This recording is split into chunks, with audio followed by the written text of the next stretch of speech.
A paz do Senhor a todos. Nós estamos aqui reunidas para compartilhar com vocês a carta do apóstolo Tiago.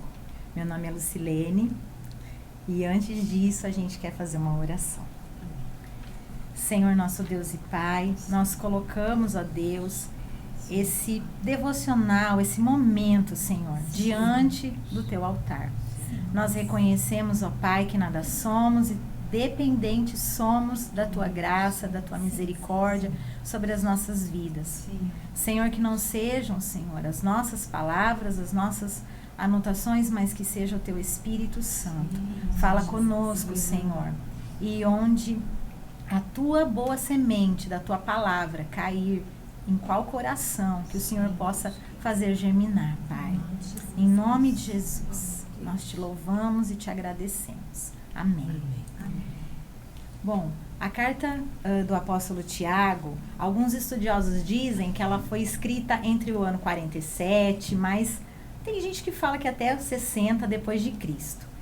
E provavelmente o motivo dessa carta foi para fortalecer os irmãos, porque já havia começado muita perseguição religiosa naquele tempo.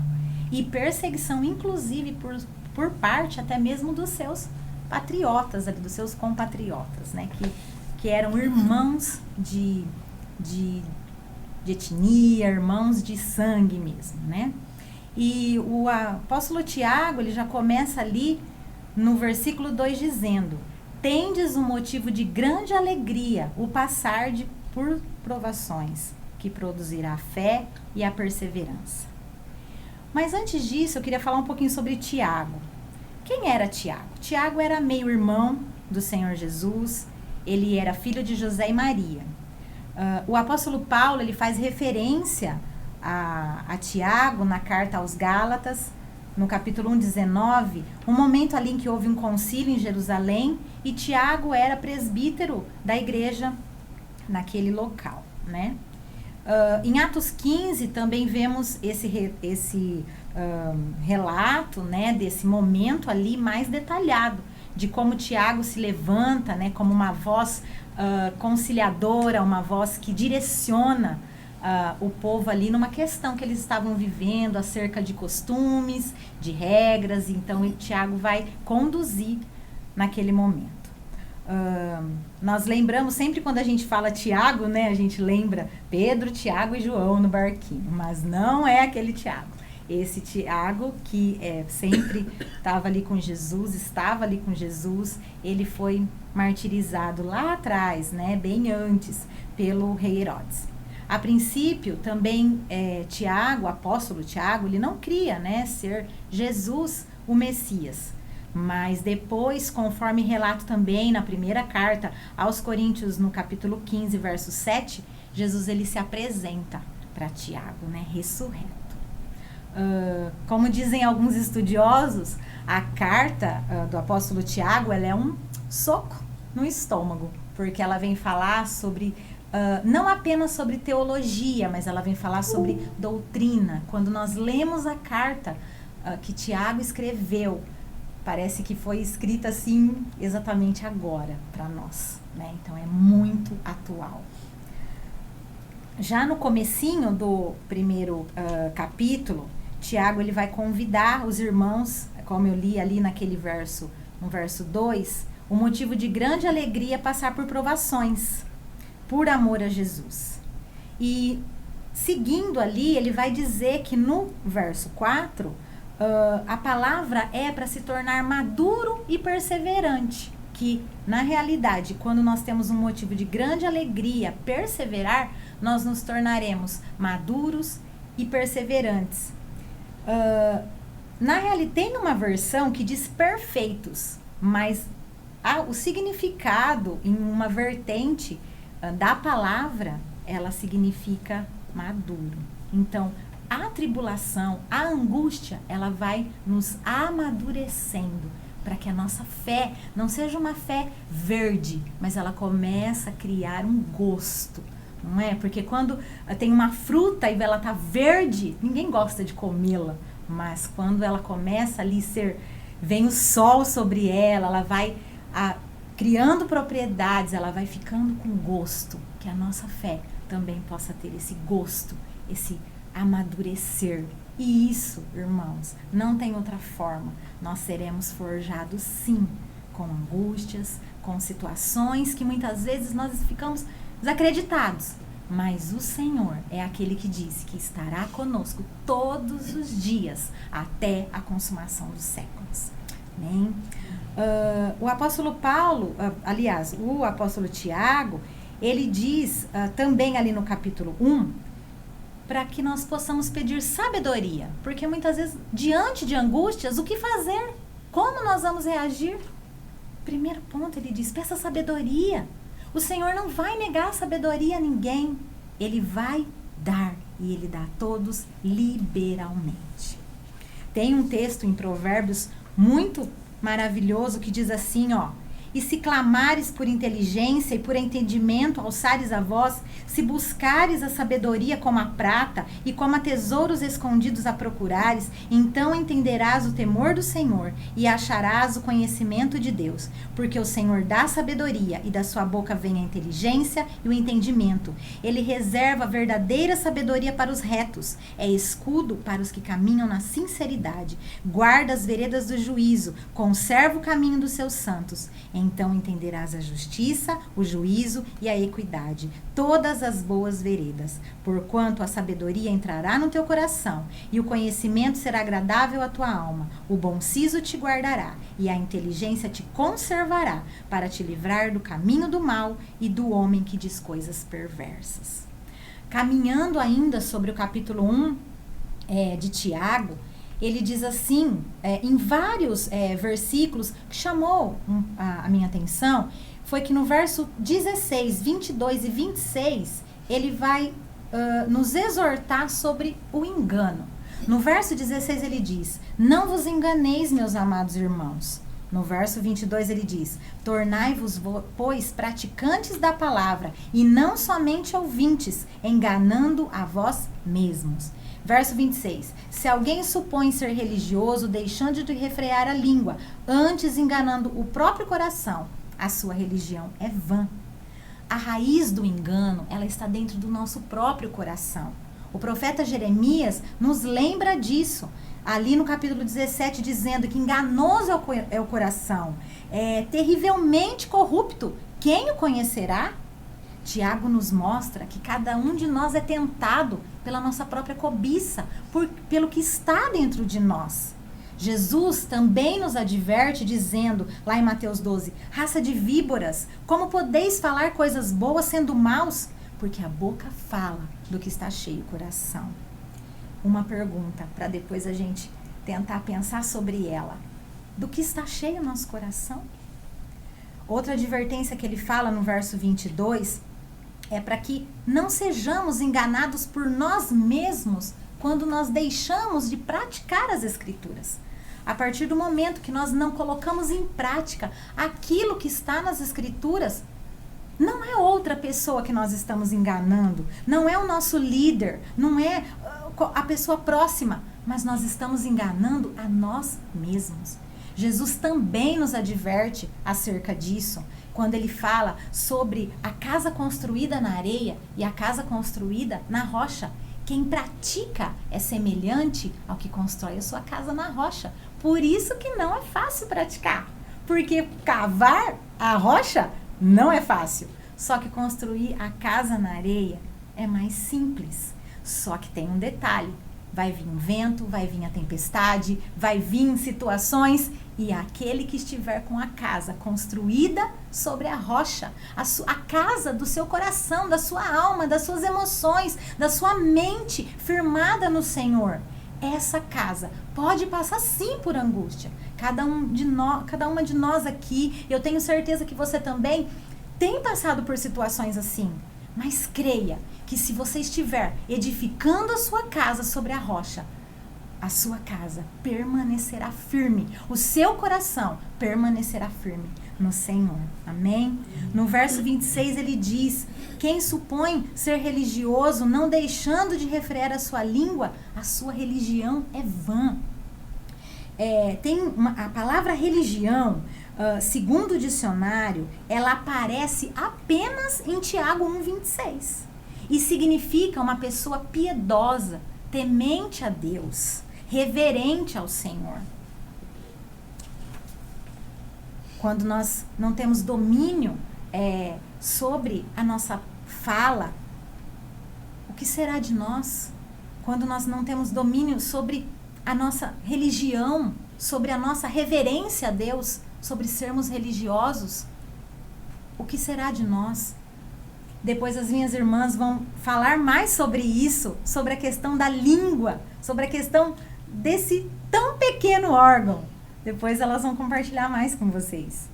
Mas só para a gente lembrar, as palavras são sementes que têm saído da nossa boca. Quais são as sementes que nós temos plantado no nosso dia a dia? Que o Senhor tenha misericórdia de nós, que o Senhor nos guarde, que o Senhor nos ajude a ter um coração cheio da palavra dele, que o Senhor nos ajude a edificar a nossa fé na rocha e que o Senhor nos ajude também a plantar sementes com os nossos lábios. Amém. Amém. Meu nome é Débora e eu vou dar continuidade à carta de Tiago, o capítulo 2. No capítulo 2, o livro de Tiago, ele vai nos apresentar sobre nós termos uma fé perseverante. Eu dividi esse capítulo em duas partes, como a primeira parte seria como praticar essa fé perseverante e a segunda parte, como tornar a fé viva pelas obras. Para a gente para a gente ter uma fé perseverante, nós não podemos fazer acepção de pessoas. Não importa se a pessoa está mal vestida, bem vestida, se ela sabe se ela possui um cargo alto dentro de alguma empresa, trazendo para os dias atuais, nós não podemos fazer esse tipo de julgamento. Tiago nos alerta para não fazermos acepção de pessoas. Nós devemos ser imitadores de Cristo. Cristo não fazia, quando ele passou pela terra, ele não fazia acepção de pessoas. Ele recebia bem a todos que o procuravam e acolhia a todos. Ele não perguntava, antes dele acolher, de dar um conselho, uma oração ou uma cura, ele nunca chegou e olhou, eu não vou fazer essa cura porque essa pessoa está mal vestida. Eu vou fazer essa cura porque essa pessoa tem um cargo bom aqui. Jesus nunca fez isso. E esse é um dos exemplos que Tiago afirma que nós devemos seguir claramente para fazer com que a nossa fé seja perseverante. Nós devemos ser imitadores de Cristo. E Jesus, quando ele caminhou na terra, a gente viu claramente que ele gostava muito, esse jeito dele não fazer acepção de pessoas, ele sempre recebia bem os pobres, os humildes de coração, porque muitas vezes a pessoa que fosse mais abastada, ela não colocaria a fé dela tanto em Cristo, mas sim colocando a fé dela nas posses dela, no que o dinheiro dela poderia fazer. Então, Tiago nos alerta para esse tipo de acepção não faz parte da nossa fé. E Jesus condena também esse tipo de fé que traz juízo. Nós não podemos fazer juízo sobre as pessoas. No verso 13, Tiago afirma, porque o juiz é sem misericórdia para com aquele que não usou de misericórdia. A misericórdia triunfa sobre o juízo. Deus é o juiz supremo. Somente ele está em posição de oferecer misericórdia. O dom de Deus de misericórdia é concedido quando alguém coloca sua fé em Cristo. Isso anula e também triunfa sobre o juízo que os pecadores merecem. Deus espera a mesma resposta dos crentes para com os outros. Então, não adianta a gente querer julgar as pessoas pelas obras também e fazer mau juízo delas. Porque muitas vezes nós nos colocamos no lugar de Deus, querendo determinar o juízo da pessoa, mas quem pode julgar é somente a Deus. E na segunda parte de Tiago, a gente vai ver que ele vai falar sobre as obras. Então, nós vamos, eu dei o título de Tornando a Fé Viva pelas Obras. Tiago, ele nos dá o exemplo de Abraão, que ele foi justificado por suas boas obras, mas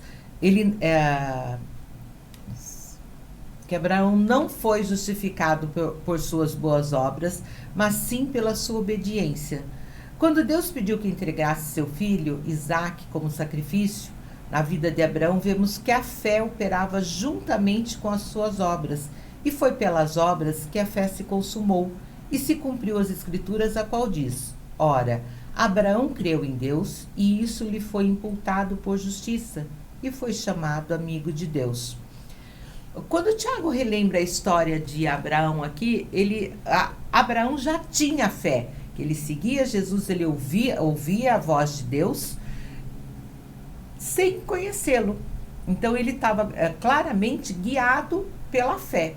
Só que quando Deus pede que ele entregue o seu filho Isaque, é aí a forma que ele demonstra mais a fé que ele tinha. Porque ele vai sem questionar nada, era o único filho que ele demorou anos para ter, e ele vai e entrega. Abraão obedeceu a Deus. Então a fé dele foi era posta assim num patamar muito superior, porque mesmo com toda a dificuldade que ele teve para esperar esse filho chegar, ele foi obedecer. A obediência de Abraão mostrou a fé que ele tinha em Deus, um Deus que ele não via e que ele não via, não tinha Deus, ele só ouvia a voz de Deus, e ele foi atentamente ouvindo a voz de Deus e comprovou a fé dele. No segundo exemplo, Tiago fala sobre Raabe. Raabe era uma prostituta que morava em Jericó, e ela trabalhava numa casa, um prostíbulo, um bar, alguma coisa assim, e ela sempre recebia os viajantes que sempre passavam por lá para procurar as mulheres, ou mesmo procurar, era uma pousada em um prostíbulo onde ela trabalhava. Então, muitos viajantes passavam por lá para se alimentar, ou mesmo para ter encontro com essas mulheres. E ela sempre ouvia as histórias que esses viajantes contavam. Eles contavam que tinha um povo hebreu que tinha saído do Egito, que foi perseguido, e que esse povo cria em um único Deus, um Deus que realizava muitos milagres. E ela começou a ouvir desse Deus único que os hebreus criam, e provavelmente a fé dela tenha começado a aumentar com essas histórias. Ela ouviu que esse povo atravessou o mar, o pé seco, e quando o faraó entrou para perseguir esse povo, o mar se fechou e Faraó foi derrotado e o povo deixou de ser perseguido. Ela ouviu sobre esse povo que estava caminhando no exército, que Deus mandava codornizes para alimentá-los, mandava o maná também. Ouviu sobre as pragas, ela ouviu sobre um Deus que também julgava, que também trazia julgamento sobre o povo. Esse Deus que mandava as pragas do Egito para que Faraó fosse testado se ele iria libertar o povo ou não. Provavelmente a fé de Raabe tenha começado a aumentar ouvindo essas histórias. Eram várias histórias, muitas histórias impressionantes.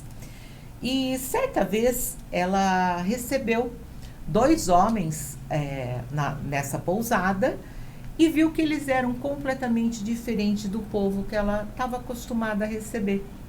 E logo ela percebeu que eles eram espias que faziam parte desse povo hebreu, que tanto ela ouviu falar das histórias do Deus do povo hebreu. E nesse tempo, o rei de Jericó ouviu também que haviam espias. Os hebreus estavam dentro da cidade para tomar Jericó. E o rei pediu que todos os soldados fossem atrás, capturassem e matassem esses homens. Raabe, ouvindo isso, escondeu esses 2 espias no telhado da casa dela. E quando ela escondeu, ela confirmou que realmente, numa conversa, ela conversou com eles, perguntando se era verdade as histórias. Eles contaram quem eles eram. E eles prometeram que, se ela desse acolhida, se ela realmente escondesse eles não fossem achados pelo rei, eles iriam acolher. E a família de Raabe seria poupada da destruição de Jericó. Quando Raabe ouviu essas palavras, ela vamos dizer assim, ela ficou impulsionada a acreditar nesses homens. E esse acreditar não só nesses homens que ela estava escondendo, mas esse acreditar foi uma maneira dela colocar a fé em prática. Porque ela acreditou na palavra que esses homens salvariam a família dela, tirando ela daquela situação e toda a família dela também. Conclusão. Eles foram salvos, ela ajudou eles a escaparem. E quando esse povo hebreu invadiu a Jericó, eles pouparam a vida de Raabe e de sua família. Eles acolheram Raabe. Raabe pôde aprender o que é ser uma pessoa de fé, como se portar, como agradar a esse Deus que esse povo cria. E esse Deus passou a ser o Deus de Raabe também. Nesse meio tempo, enquanto tudo isso aconteceu, Raabe se casou com um dos espias, que tinha o nome de Salmão. Ela foi acolhida pelo povo hebreu e ela foi também, Raabe e sua família foram acolhidas pelos israelitas. Ela se casou com Salmão, um dos espias. Ela foi mãe de Boaz, o resgatador de Ruth, a moabita, avó de Obed, bisavó de Jessé e tataravó de Davi, entrando assim para a genealogia de Jesus. Ela fez o que fez por amor a Deus. Os primeiros frutos de sua fé são imediatamente aparentes. Sua família foi salva. É uma mulher improvável, resgatada pelo extraordinário amor de Deus. Raabe primeiro fez a obra e depois a fé a alcançou. E não é à toa que o nome dela é citado em Hebreus 11:31, juntamente com Sara, as 2 únicas mulheres que fazem parte da galeria dos heróis da fé. Paz do Senhor, meu nome é Leonice e eu vou dar continuidade, na carta, no livro de Tiago, no capítulo 3, que fala sobre os pecados da língua e o dever de refreá-la. Então, o versículo 1 e 2 desse capítulo 3 Tiago escreve o seguinte: meus irmãos, muito de vós não sejam mestres, sabendo que receberemos mais duro juízo, porque todos tropeçamos em muitas coisas. Se alguém não tropeça em palavra, o tal é perfeito varão e poderoso também para refrear todo o corpo. E nós sabemos que o perfeito varão, somente Jesus, Então, meditando sobre esses 2 versículos, eu entendi que Tiago quis dizer o seguinte, que ele estava nos advertindo quanto ao muito falar. Muitas vezes, nós temos o desejo, no nosso coração, de ser reconhecidos como mestre em muitos assuntos, com a ousadia de achar que nossa fala tem que estar sempre em evidência, sempre dando opinião em tudo, causando às vezes constrangimento, muitas vezes aborrecimento, porque a gente quer que o nosso conhecimento, o nosso saber esteja em evidência. É como se a gente tivesse a necessidade de que as pessoas percebessem que a gente tem o conhecimento e quer falar sobre esse conhecimento. Mas eu creio no meu coração que que Deus, ele se alegra mais. Não que ele não se alegra com o nosso conhecimento, mas ele se alegra muito mais com o nosso servir, com o nosso fazer, do que muitas vezes com o nosso conhecimento. Porque se eu tenho muito conhecimento e não faço nada também, né? Eu vou ser cobrado disso, né? Eu tenho muito conhecimento e fico com as mãos fechadas. Então, eu vou ser cobrada disso.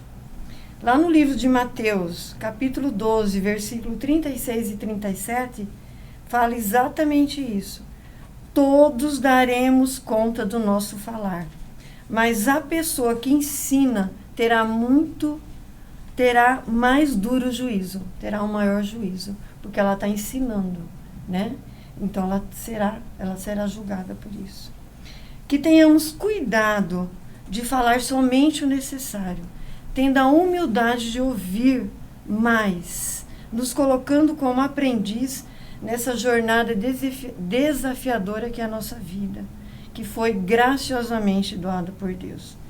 Olha que lindo que fala em Provérbios 10, 19. No muito falar não falta transgressão, mas o que modera os lábios é prudente. Então, se a gente fala demais, com certeza nós vamos transgredir. Então, que nós tenhamos a prudência, né? Que nós buscamos isso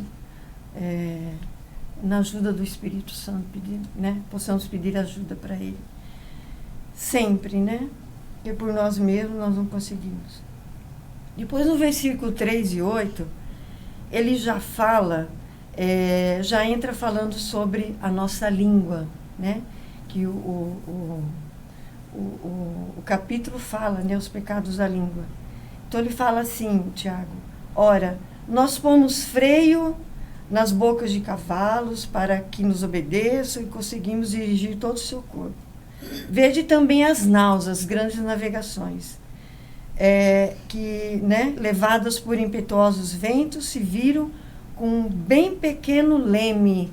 Então o homem consegue coordenar uma grande navegação com o seu pequeno leme. Assim também a língua, ela é um pequeno membro, nossa língua é um pequeno membro, e gloria-se de grandes coisas. Vede com grande bosque um pequeno fogo incendeia. A língua também é um fogo, como um mundo de iniquidade, né? Muito forte isso que ele fala. A língua está posta entre os nossos membros e contamina todo o nosso corpo. Inflama o curso da natureza e é inflamada pelo inferno. Olha, é muito forte. Pode ser inflamado, nós podemos ser inflamados pelo inferno se nós deixarmos nossos pensamentos malignos tomar conta da nossa mente, do nosso coração, nossos sentimentos. Aí a nossa fala não vai ser boa, com certeza. Porque toda a natureza, tanto as bestas feras como as aves, tanto os répteis como os animais do mar, se amansa e foi domada pela natureza humana, mas nenhum homem pode domar a língua. Olha só. É um mal que não podemos refrear. Está cheio de peçonha mortal. É muito triste isso, né? Mas que nós possamos pedir ajuda sempre ao Espírito Santo, para que nós possamos falar coisas boas. Aí eu escrevi assim, né? Eu meditei. Tiago relata que nenhum homem é capaz de domar a língua. É um pequeno órgão de nosso corpo capaz de destruir, porque ele escreve assim: ela é mal incontido, ou até matar. Ela é carregada de veneno mortífero. Olha só a nossa língua. Ela é comparada a uma pequena fagulha de fogo que, quando cai na floresta, destrói totalmente. Porque ela é fogo, ela é mundo de iniquidade. Aí lá em Provérbios 18, 21, fala assim: a morte e a vida estão no poder da língua, e o que bem a utiliza, come do seu fruto.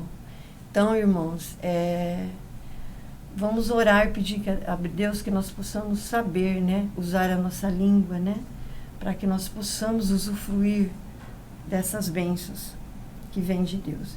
Em Provérbios 6, 16, 19 está escrito também: 6 coisas aborrece o Senhor e o 7º ele abomina. Deus abomina. O que é abominar? Odiar, detestar. Então eu vou falar o 7º, né, para que a gente possa ir mais rápido. Ele abomina o que semeia contenda entre os irmãos. Deus abomina. Ele não gosta, ele fica muito triste quando a gente semeia contenda entre os irmãos. Mateus 12:34, na parte B, também fala: a boca fala do que o coração está cheio. Então, se você está falando coisas que não são boas, né, coisas amarguradas, é porque o seu coração está cheio de coisa que não é boa. Então, irmão, toma cuidado, vamos refletir, vamos pedir ajuda ao Espírito Santo.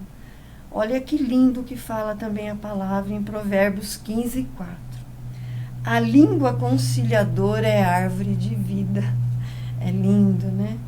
Olha, essa palavra conciliadora é muito lindo. Se você concilia, né? Conciliar, fazer coisas boas, chegar a um entendimento bom. Então você é árvore de vida, você produz vida. Mas o falar enganoso esmaga o espírito. Se você fala o que não é bom, você vai esmagar o espírito. Esmagar é matar, né? Morrer. Quando você esmaga alguma coisa, você mata. Então toma cuidado com o que você está falando. Depois no versículo 9:12, ele fala o seguinte: com a nossa língua bendizemos Deus e Pai, e com ela amaldiçoamos os homens, feito à semelhança de Deus. De uma mesma boca procede bênção e maldição. Meus irmãos, isso é Tiago falando, não convém que isso se faça assim. Porventura, deita alguma fonte de um mesmo manancial, água doce e água amarga? Meus irmãos, pode também a figueira produzir azeitonas e a videira figos? Assim, tão pouco pode uma fonte de água salgada, pode uma fonte dar água doce ou salgada. E eu deduzi, né, eu escrevi o seguinte aqui, eu entendi o seguinte: quando abrimos nossa boca para amaldiçoar coisas ou pessoas, estamos amaldiçoando o próprio Deus, porque somos a imagem e semelhança dele. No reino de Deus, tudo acontece pela palavra. Pela palavra. Que o Espírito Santo nos ajude a adestrar a nossa língua, para que saia da nossa boca palavras que geram bênçãos para as nossas vidas e para a vida dos nossos irmãos. Devemos confessar e declarar sempre a verdade, nos deixando ser conduzido pelo Espírito Santo. E também em Mateus 15:11 está escrito: não é o que entra pela boca que contamina, mas é o que sai da boca que contamina. Depois Tiago, ele fala sobre a sabedoria que vem do alto. Eu entendi que Tiago, ele fecha com esse capítulo 3 com a sabedoria que vem do alto, porque é com essa sabedoria é que nós vamos conseguir a refrear nossa língua, a entender, a produzir bons frutos, a ser árvore de vida. Então eu entendi que ele falou isso para que a gente aprenda, né? Que a sabedoria que vem do alto é que vai nos conduzir, né? A falar pouco, a falar o necessário, a abençoar as pessoas, né? Então, olha o que ele falou. Que dentre vós, ele escreve assim, a sabedoria lá do alto. Que dentre vós, quem dentre vós é sábio e entendido? Mostre pelo seu bom trato as suas boas obras em mansidão de sabedoria. Mas, se tendes amarga inveja e sentimento faccioso em vosso coração, não vos glorieis, nem mintais contra a verdade. Essa não é a sabedoria que vem do alto, mas é a terrena, ela é animal e diabólica. Porque onde há inveja e espírito faccioso, há perturbação e toda obra é perversa. Mas a sabedoria que vem do alto, ela é primeiramente, ela é pura, ela é pacífica, ela é moderada, ela é tratável, ela é cheia de misericórdia, ela é cheia de bons frutos, ela é sem parcialidade. Aliás, ela é sem parcialidade, ela é sem hipocrisia. Então eu escrevi assim, irmãos. Tiago diz que a sabedoria do alto, ela é pura. O que é ser pura? É genuíno, é a verdade, né? É a verdade que vem dos céus. Depois ela é pacífica. Pacífica, ela é cheia de paz. Que nós possamos sempre pacificar, né, irmãos? Nas situações que nós somos colocados no nosso dia a dia, no nosso trabalho, na nossa casa, na nossa igreja, nós possamos pacificar.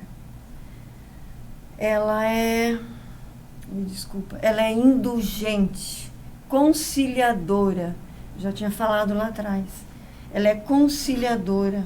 Conciliar é buscar a verdade, é buscar entendimento, é não ser imparcial, né? Aliás, é ser imparcial, não ser parcial, é ser conciliador, é buscar o que é correto, o que é justo.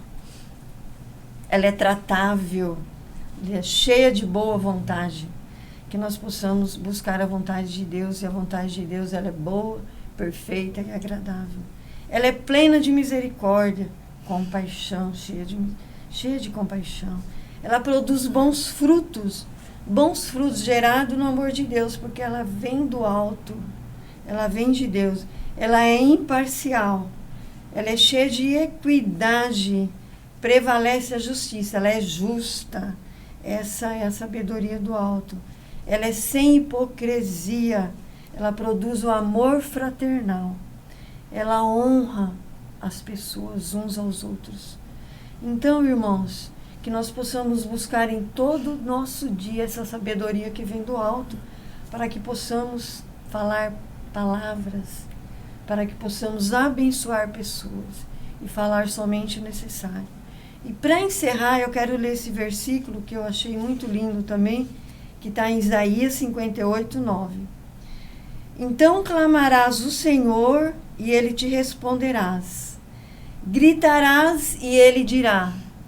Às vezes a gente grita, né, para Deus, né? Às vezes a gente está em desespero, a gente grita.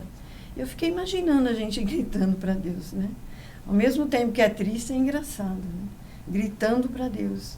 E aí Ele diz assim, eis-me aqui. Deus responde, eis-me aqui. Aí Ele diz assim para nós, eis-me aqui. Se tirares do meio de vós o jugo, o estender do dedo, né? Porque a gente tem mania de estender o dedo e ficar julgando as pessoas. E o falar iniquamente. Olha que lindo, né? Então, irmãos, é isso que eu desejo de todo o meu coração, né? Que a graça de Deus, que o amor de Deus, que a misericórdia de Deus, a sabedoria possa nos ungir em cada dia, que nós possamos buscar isso em cada dia, através do Espírito Santo, para que a gente possa caminhar nesse caminho que é a verdade e a vida, que é Jesus Cristo. Amém? Amém. Graças e paz a todos. Meu nome é Carmen. Eu vou dar continuidade falando do capítulo 4 da carta de Tiago e 5.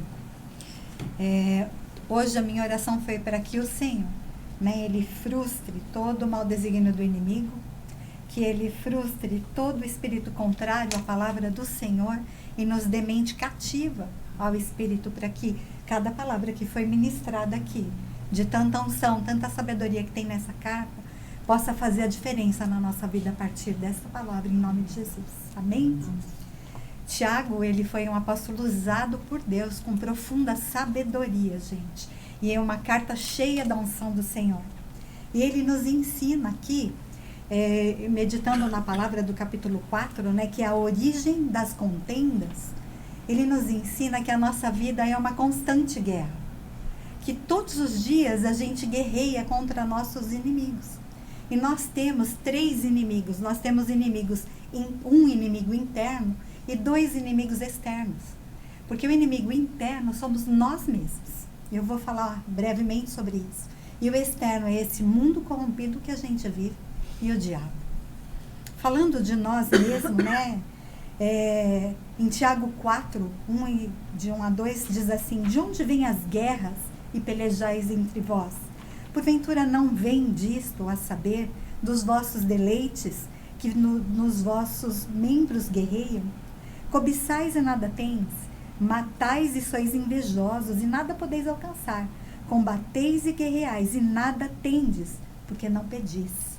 E ele revela, gente, que eu entendi no meu espírito que toda guerra que a gente tem interno, sabe, o que a gente vive no exterior é aquilo que a gente já luta dentro de nós, né?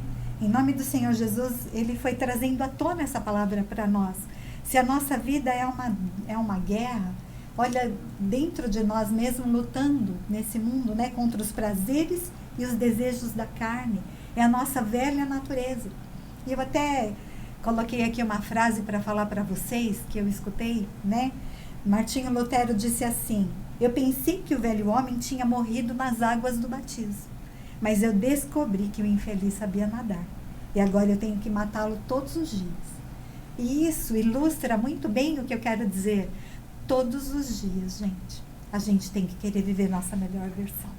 Todos os dias a gente vence em nós aquele que nós alimentarmos mais.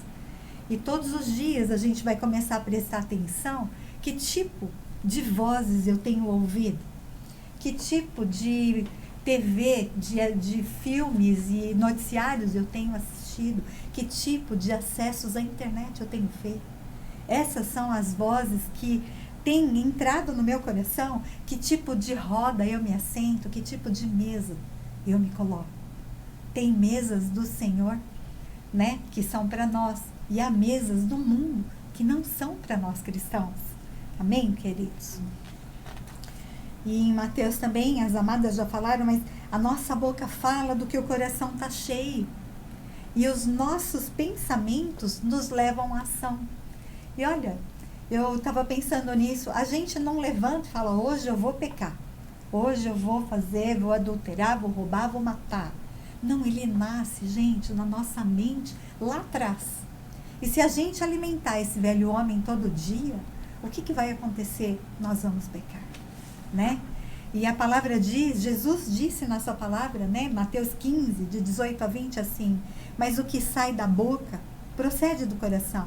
E isso que contamina o homem, porque do coração procedem o quê? Os maus pensamentos, mortes, adultérios, fornicação, furtos, falsos testemunhos e blasfêmias. São estas coisas que contaminam o homem. Mas comer, né, sem lavar as mãos, isso não contamina. E olha só, nós não podemos ser agentes e facilitadores do inimigo.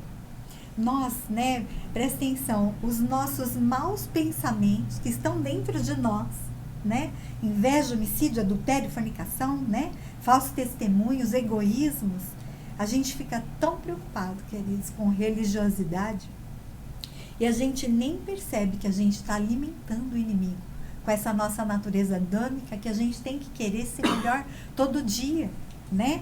E aí a gente até, quando a gente potencializa, quando acontece isso potencializado, a gente coloca a culpa no inimigo. Mas é primeiro nós temos que vencer o nosso inimigo dentro de nós. Porque o inimigo, ele só vem e potencializa aquilo que nós mesmos buscamos, as opções que nós fazemos, os maus caminhos que nós andamos. Amém? O segundo inimigo, né, externo nosso, que é o mundo, em Tiago 4, de 4 a 5, ele fala, adúlteros e adúlteras, não sabeis vós que a amizade do mundo é inimizade contra Deus? Aqui, gente, esse adultério que ele está falando é de ídolos, né? Portanto, qualquer que quiser ser inimigo do mundo, ser amigo do mundo, constitui-se inimigo de Deus. Ou cuidai vós, que em vão diz a Escritura, o Espírito que em nós habita, ele tem ciúme, gente. Olha que lindo, a gente crê num Deus zeloso, ele é um Deus ciumento, mas ele quer o nosso coração por inteiro. Ele não divide, né? Não nos divide com ninguém, nem tampouco a tua glória, amém? E todas as vezes que a gente alimenta o ídolo do nosso coração, ele vem para ocupar o quê? O lugar de Deus. E a gente vai o quê? Vivendo a nossa pior versão. Como ele, né? É um pai zeloso, nos resgatou com alto preço. E essa segunda guerra que eu estou falando, do sistema caído desse mundo, Gente, a gente vive num mundo que é anti-Deus. Nós estamos vivendo num mundo que quer tirar tudo, né? Todos os valores que a palavra, que a gente aprende na palavra sobre família e sobre tudo que a gente vive, ele quer tirar. Então, do que a gente tem se alimentado, né? E a gente está mapeando nossos inimigos. A gente tem que descer do muro, queridos. A gente tem, né? Não pode dar para viver assim, um pouco do evangelho de Deus e um pouco dos valores desse mundo caído. Se a gente continuar assim, o que vai acontecer? A gente vai se tornar inimigo de Deus. Então, olha só, mapeamos nosso segundo inimigo. E o terceiro inimigo externo, que é o diabo. Ele diz em Mateus 4:7 assim: sujeitai-vos, pois, a Deus, resisti ao diabo e ele fugirá de vós. Gente, olha só, a terceira grande guerra que a gente luta é contra o diabo, que é, como eu comentei, ele se opõe a tudo que é para honrar o Filho de Deus. E o pecado principal que o diabo ama, que se a gente alimentar na nossa natureza adâmica, que a gente tem que lutar todo dia, é a vaidade e o orgulho. Ele é aquele que vem e potencializa, porque é assim que ele nos tira do caminho, gente. E Deus, ele quer que a gente dependa dele. A gente, lendo a palavra, sabe? A gente vai saber que a força é do Senhor, a dependência é do Senhor. Ele tem prazer nisso. E tudo que o diabo quer é que a gente dependa e acha que a gente depende de nós mesmos. Que é na nossa força, que é no nosso braço. Ele quer nos convencer que a gente pode fazer tudo sozinho, sabe? Que tudo aquilo que a gente ganha, que a gente conquista, que a gente conseguiu sozinho. E se a gente for enxergar, a gente não abre os olhos nem um dia, se não for pela graça do nosso Deus. Amém?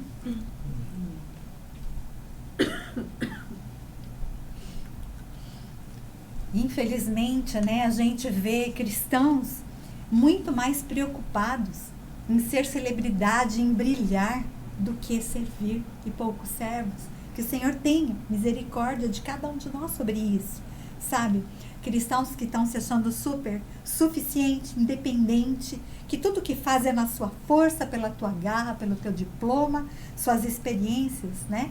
E como falei, pelo simples fato de a gente ter levantado hoje, a gente vê que a gente está debaixo da graça do Senhor. E a boa notícia, queridos, então a gente mapeou nossos inimigos, entendeu um pouquinho de cada um deles. Tiago, né, na riqueza da palavra, olha que lindo. Ele também deixa como vencer esses 3 inimigos que nos assolam. Como que vence? Ele dá um mapa da vitória para nós. E a primeira coisa está em Tiago 4:7, que diz assim: sujeitai-vos, portanto, a Deus, mas resisti ao diabo e ele fugirá de vós. Então, a primeira ação que a gente tem que ter é se submeter a Deus. Entender que nós somos soldados de Cristo. E nesse mundo aqui. E quem é o nosso general? É Jesus. Cristo é o nosso general, a gente não pode esquecer nunca. Ele tem o controle de todas as coisas. E o Senhor só quer que a gente se renda, que a gente submeta à autoridade dele, se coloque debaixo da autoridade dele, todas as áreas da nossa vida, em nome de Jesus, gente. E outro ensinamento precioso, né, que ele nos traz é: resista, não dê lugar. O diabo, gente, não é para ser temido, é para ser resistido. Deus falou muito ao meu coração ao ler esse versículo: não tema, resista. E somente vamos conseguir resistir ao adversário se a gente se submeter a Deus, né? Aqueles que de verdade reconhecem a autoridade de Deus na sua vida, esse vai conseguir resistir. Amém? Quando Paulo fala na sua carta aos Efésios 4:27, ele fala: não deis lugar ao diabo. Eu perguntei, né, e pergunto para vocês também: quando ele fala não dê lugar ao diabo, quem que dá? Somos nós mesmos, queridos. Por isso que a gente precisa todo dia trabalhar isso em nós. Se a gente não resistir, né, é na nossa mente que o inimigo vai atacar. E como a gente sabe, o nosso maior campo de batalha é o quê? É a nossa mente. Eu lembrei até, né, de uma passagem lida, Um caçador, quando ele vai pegar uma caça estrategicamente, ele atira onde? Na cabeça. E o inimigo, o principal foco dele é o quê? É atacar a nossa mente. Porque ele sabe que uma mente doente gera relacionamentos doentes, casamento doente, uma vida congregacional doente, uma família doente. E a nossa mente, gente, é a parte mais complexa do nosso corpo. Eu gosto de ler sobre isso. No corpo humano, quando a gente morre, nada, né? No corpo você aproveita alguns órgãos, mas na mente, vocês sabiam, ela se torna uma massa cinzenta que nada mais se aproveita. E é por isso que o diabo, ele ataca o quê? Na nossa mente. Ele se torna, né? Cada vez mais, ele vem e pede, na verdade, o Espírito Santo pede para que a gente tome cuidado e vem, cuidado com o pecado, cuidado com a mágoa, cuidado, perdoe, libere perdão, perdoe a si mesmo, gente. Não tenha questões mal resolvidas na sua mente. Olha, o Senhor, né, nos advertindo através dessa carta, porque cada vez que a gente tem essa questão mal resolvida, que a gente não libera perdão, a gente alimenta o inimigo. E aí a gente dá subsídio para ele vir e o quê? Potencializar, amados. E aí ele cria amarras, ele cria grilhões que nos aprisionam. Tem pessoas que você vê aprisionada. Eu estava vendo, né, um pastor conhecido, essa semana mesmo. E aí ele falou que havia tempo que era para liberar perdão. E falou um pouco, né, até sobre isso dos grilhões. E aí uma mulher escreveu assim: eu não tenho mais tempo. Eu vivi uma vida doente, eu de raiva, de mágoas, eu alimentei e não dá mais tempo. E o Senhor fala para mim e para cada um de nós aqui, que está ouvindo essa palavra hoje, sempre há tempo para o Senhor. Aqui nós estamos de passagem, mas nós vamos ter uma eternidade com Ele. Permita-se ser renovado na mente, queridos, em nome de Jesus, né? E a gente não dá lugar ao diabo. Olha só, cada vez que a gente vence o inimigo na nossa mente, a gente consegue vencê-lo em todas as áreas da nossa vida. E qual que é o mapa para vencer essa guerra? Chegai-vos a Deus, e Ele chegará a vós. Alimpai as mãos, pecadores, e vós de duplo ânimo, purificai os corações. Em Tiago 4:8 ele fala assim: se mantenha perto de Deus, né? Se achegue. E é uma via de mão dupla, percebe? Se achegue a Deus e Ele se achegará a nós. É se encontrar com Deus todos os dias. É a gente ter o quê? Uma leitura da palavra, uma vida devocional. Eu sempre guardo, né? O meu pastor, ele fala assim: a gente vive de segunda a sábado uma guerra, uma luta. E a gente acha muitas vezes que no domingo, 1h30 na casa do Senhor, tá tudo resolvido, tudo salvo, e não tá. Tem que ser diário, queridos. É manter perto de Deus.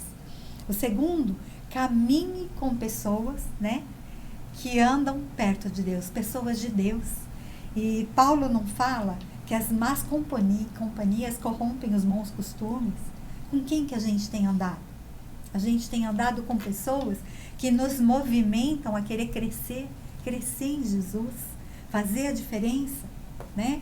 E a terceira é: se humilhe diante de Deus, exalte ao Senhor, seja grato, peça perdão, como eu comentei, perdoe, se entregue diante dele, porque o Senhor, Ele não despreza o coração quebrantado, queridos.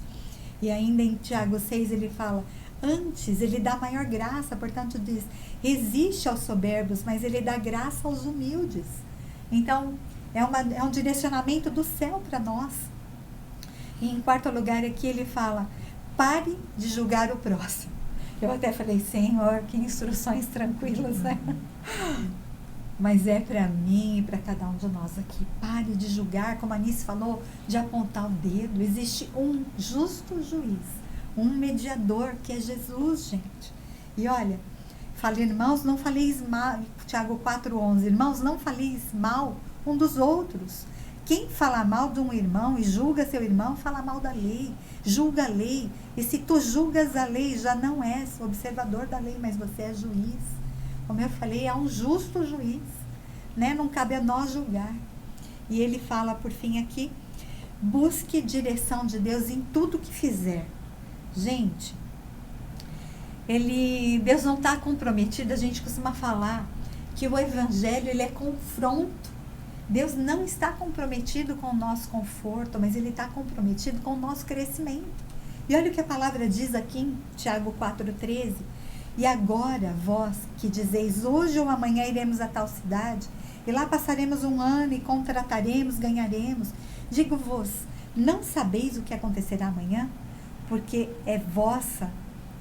porque é a vossa vida, é um vapor que aparece por um pouco e depois desvanece. Em lugar deveis dizer, se o Senhor quiser, e se vivermos, faremos isso ou aquilo. Gente, o Senhor está no controle de todas as coisas. A vida, ela é complexa demais, não é? É cheia de incertezas, mas uma certeza a gente tem. Quando a gente dá lugar para o Espírito Santo se encher. Porque hoje eu estava refletindo e falei, Deus, não é difícil se encher. É te buscar com interesse de coração. É ter uma vida devocional. É estar com o Senhor a cada momento, a gente vai se encher. O difícil, queridos, é a gente se esvaziar de nós mesmos. Essa é a parte mais difícil. E eu termino aqui, né, dizendo para vocês que em Tiago 4,17 fala, aquele, pois, que sabe fazer o bem e não o faz, comete pecado. Gente, então aqui o Senhor está falando, nós somos representantes do reino de Deus nessa terra. Nós somos aqueles que inspira, quando a gente passa o bom perfume, da pessoa falar, eu quero esse Deus para mim. E nós somos aqueles, gente, que se está ao nosso alcance fazer o bem, a gente não encurta a nossa mão. Mesmo se a pessoa nos fez mal. Mesmo se a pessoa, ela não estiver merecendo ao nosso ponto. Então, a gente não cabe a nós julgar. Cabe a nós é fazer o bem e trabalhar com essas chaves em nome de Jesus. Amém? E aqui, né, dando continuidade nas cartas, né, a última carta de Tiago é o capítulo 5, e é onde fala que Deus condena as riquezas mal adquiridas e mal empregadas, gente. Ele está falando de cristãos maduros aqui, que temos que ser nós. Nós não podemos mais ficar na igreja 20, 30, 40 anos e só continuar tomando leitinho, sabe? Não ter posicionamento diante de Deus, ser cheios de mimimi, falar, ter uma língua comprida, sabe? Não ser sábio, tudo isso que a gente foi passando, não saber, não lutar com as nossas armas. Qual que são as nossas armas? A arma do cristão é a oração, é o jejum, queridos. Essas são as nossas armas, né? E esse capítulo vem reforçar também há poder na oração. Um cristão maduro, ele ora em meio às dificuldades da vida e ele não vive sem oração. Ele coloca a sua causa diante de Deus, ele coloca as suas lutas, né? A gente tem, mas ele é maduro para não murmurar, ele é perseverante, ele é paciente, ele ora, ele crê, sabe que no tempo do Senhor, o Senhor vai responder a seu favor, em nome de Jesus. Mesmo que muitas vezes não é aquilo que a gente orou, mas o Senhor sabe o que é melhor e Ele tem propósito na vida de cada um de nós. Amém?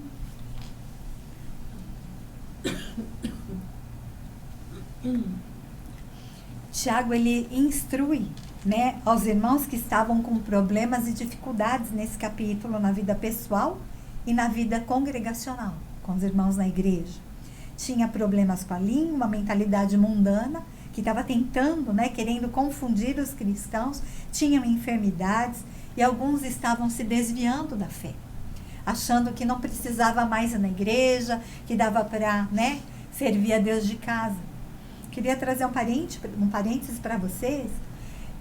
Há uns 3 meses eu encontrei uma irmã muito querida num restaurante, né, na hora do almoço. Eu falei, nossa, que saudade de você, onde você está congregando? E pasmem, queridos, depois da quarentena, ela não voltou mais da pandemia. Ela acostumou a assistir o culto pela internet. E é isso que o inimigo quer. Ele quer trazer o que? Distrações. Porque o culto na igreja, onde os adoradores se encontram para adorar, é onde as brasinhas se esquentam.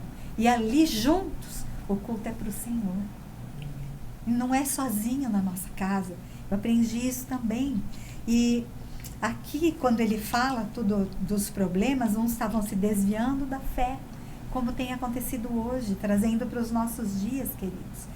E muitos desses problemas não eram vencidos porque tinham muitos cristãos imaturos. Por isso que ele foi usado por Deus para escrever essa carta. Cristãos que não cresciam, né? Não se desenvolviam, não cresciam espiritualmente. O que acontece? Eles eram adoecidos e o pior, corriam risco de morrer espiritualmente, né? Eu quero contar rapidamente que eu sou fruto de oração da minha avó Maria e dos meus pais. Quanta luta, queridos. Um dia, né, o Senhor vai preparar de eu dar alguns testemunhos, quantas coisas eu vivi.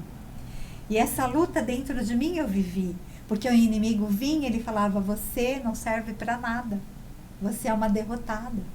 E eu, né, eu encontrei graça aos olhos do Senhor, porque ele me encheu do Espírito Santo.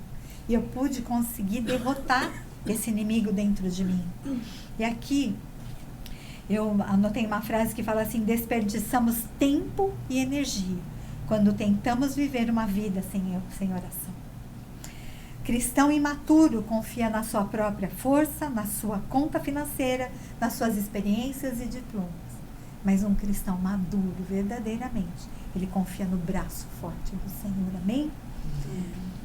Outra coisa que eu anotei para falar para vocês, que aonde há uma semeadura de oração, sempre haverá uma colheita da manifestação do poder de Deus. Aleluia!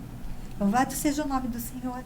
E nesse último capítulo, né, Tiago fala de 3 verdades que um cristão maduro jamais pode se esquecer.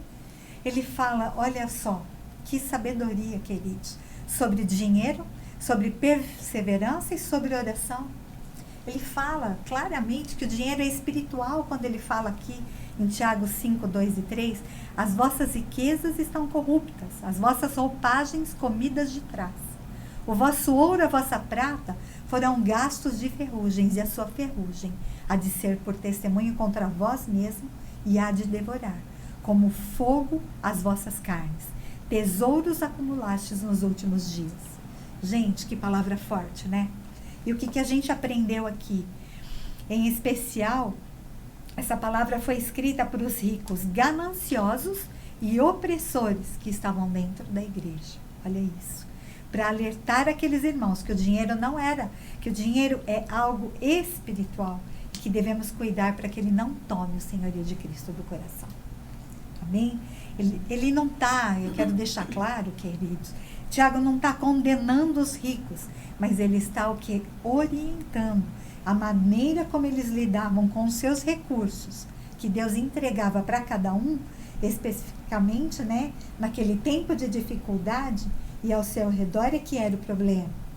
O problema deles era que o dinheiro competia com Jesus, o senhorio do seu coração, e Jesus falava, a única entidade que Jesus chama de Senhor na Bíblia é Mamon, é o Deus do dinheiro.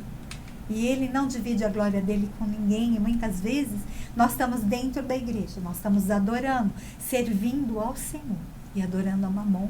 O nosso coração está em bens e riquezas, né? Na palavra, há 2.350 versículos que Jesus tratou sobre bens, riquezas e posses. E aí a gente fala, Senhor, onde está o meu coração? Me ajuda a colocar o meu coração em Ti. Me ajuda a ser um mordomo responsável, a gastar com responsabilidade, a entender que as bênçãos que o Senhor me toca para eu tocar na vida do outro. Amém? O problema desses irmãos, olha só, eles retinham o salário, vocês vão ver na carta de Tiago, controlavam tribunais, acumulavam para si, não repartiam e impediam ainda, irmãos, de prosperar. Gente, então, resumindo, não importa o que a gente tem, mas o que a gente faz com o que a gente tem, que vai contar a nosso favor ou contra nós no reino dos céus. Amém? A segunda verdade, né? A primeira é que o dinheiro é espiritual. A segunda é a perseverança. A perseverança, ela constrói o nosso caráter. Tiago 5,7 diz assim: sede, pois, irmãos, pacientes até a vinda do Senhor. Eis que o lavrador espera o precioso fruto da terra, aguardando-o com paciência, até que receba a chuva temporã e serôdia. Sabe? Aqui ele está ensinando: plante e aguarde o momento certo da colheita. Como a irmãzinha falou, não é para colher verde. Aguarde o momento certo da colheita, né? Com paciência, até quando? Até que ele venha. Então, eu marquei aqui, olha, não é até o primeiro problema, não é até a primeira luta, a primeira enfermidade. É até que ele venha. Um cristão maduro, gente, ele não para, perceberam? Nós somos aqueles que não retrocedem, mas que a gente o quê? Avança para o alvo, que é Jesus, para a glória do Senhor.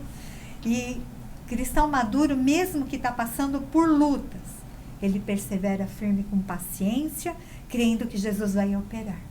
E a perseverança, gente, ela nos fortalece. E a terceira verdade é: a oração é a arma mais poderosa do cristão. Em Tiago 5,16 fala: confessai as vossas culpas uns aos outros, orai uns pelos outros, para que sereis a oração feita por um justo, pode muito em seus efeitos. Aqui só corrigindo. E orai uns pelos outros para que sareis. Gente, quando a gente confessa a nossa culpa, o Senhor nos perdoa. Mas quando a gente fala com o outro, o Senhor, ele nos cura.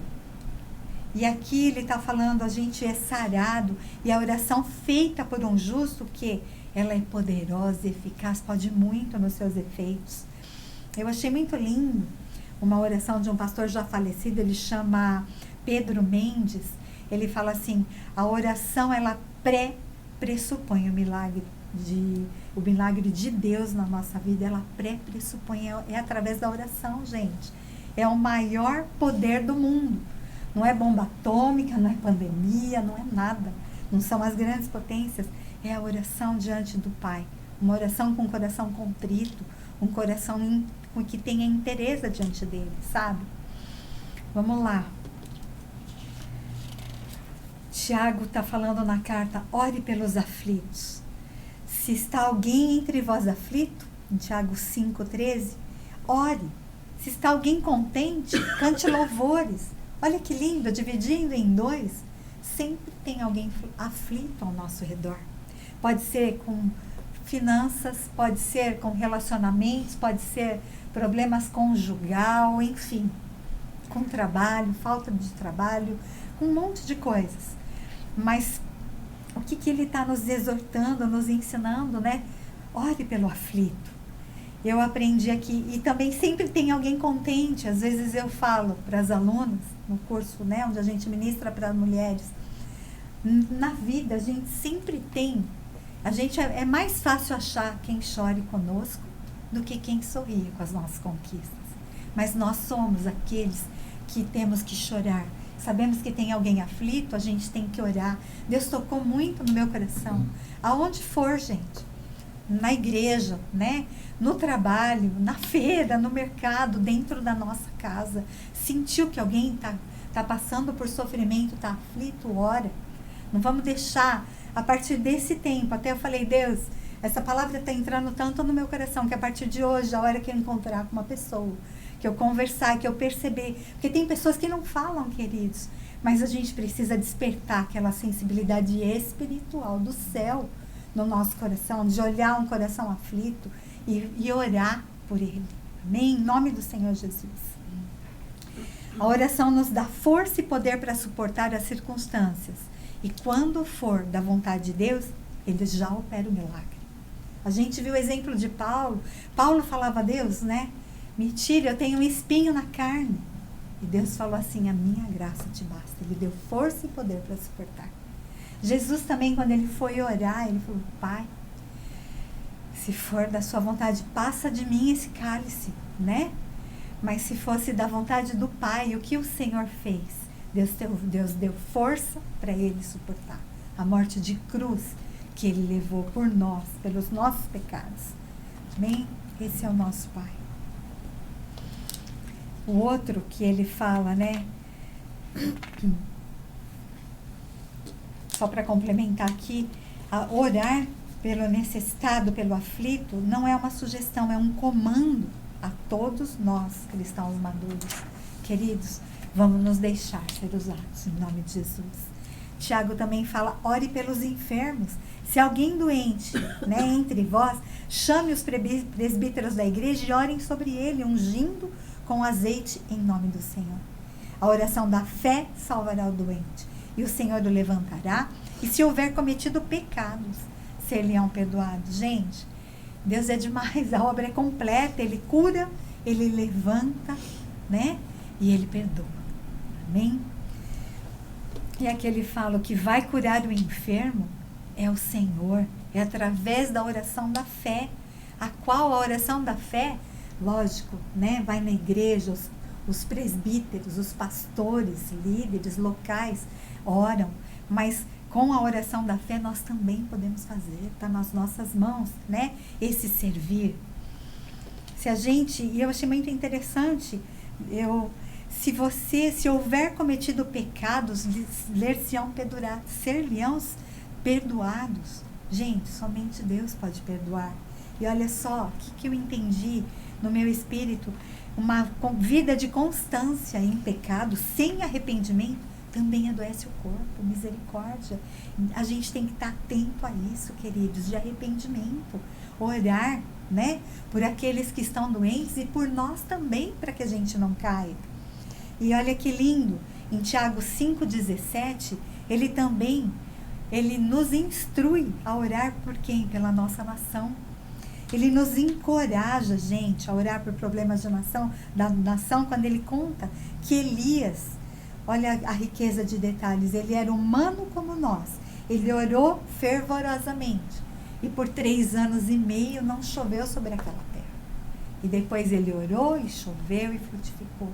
Gente, vamos orar pela nossa nação, pelos governantes, para que haja cura da nossa nação. Eu creio que se a igreja, se o povo de Deus se unir, a cura. Pode haver um avivamento na nossa nação, a gente espera por isso. Mas esse avivamento vai acontecer a partir de nós, na nossa casa. Primeiro em nós e depois a gente vai no coletivo, em nome do Senhor Jesus. Amém?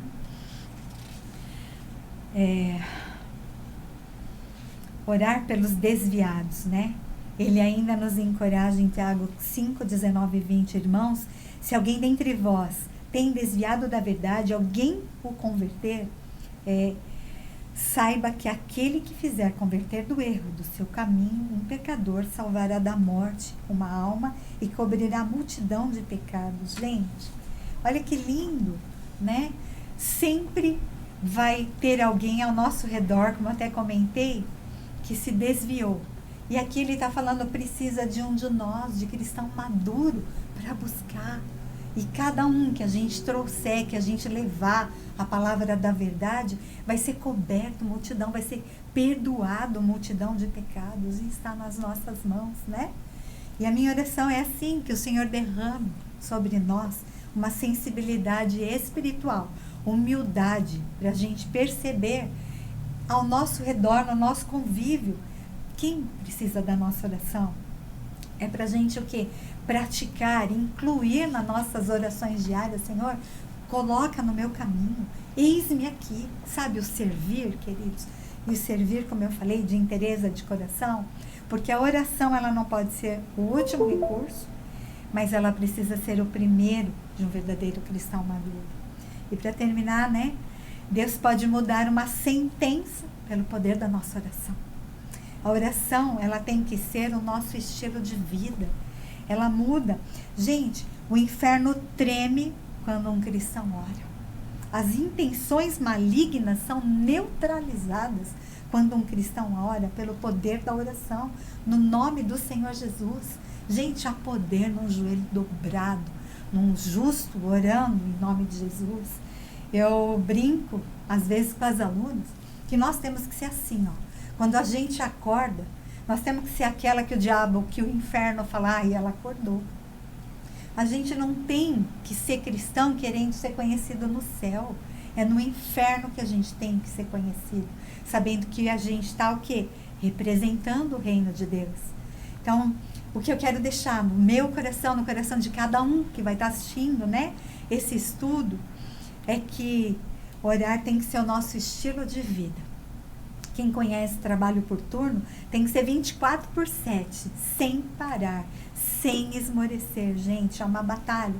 Quando a gente abre nossos olhos todos os dias, não esqueçamos de agradecer a refeição, a família, as fontes de renda, de colocar os aflitos, os enfermos, os necessitados e desviados nas nossas orações, orar pela nossa nação, pela liderança. Gente, faz uma lista. Olha quantos motivos a gente tem para apresentar diante do Senhor. Fora que traz intimidade dentro, né, do nosso coração, traz intimidade com o Pai. Amém? Nós temos livre acesso a Ele. Vamos orar? Amém. Soberano Deus, nós te damos graça por essa palavra.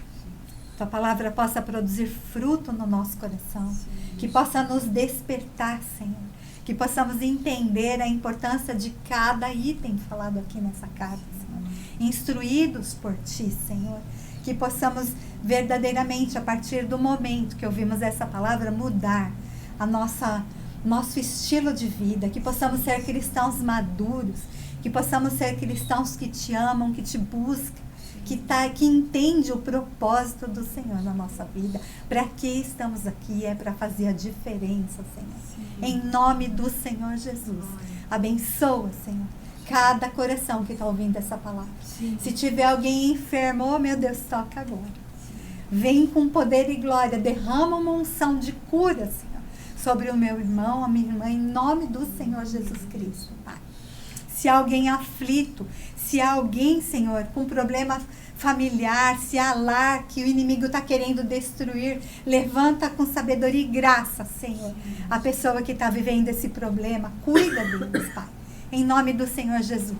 E que cada palavra aqui possamos mais do que ouvir, mais do que falar, que possamos viver. Em nome do Senhor Jesus, nós te louvamos por essa oportunidade, por esse momento. Amém. Amém. E amém. Amém.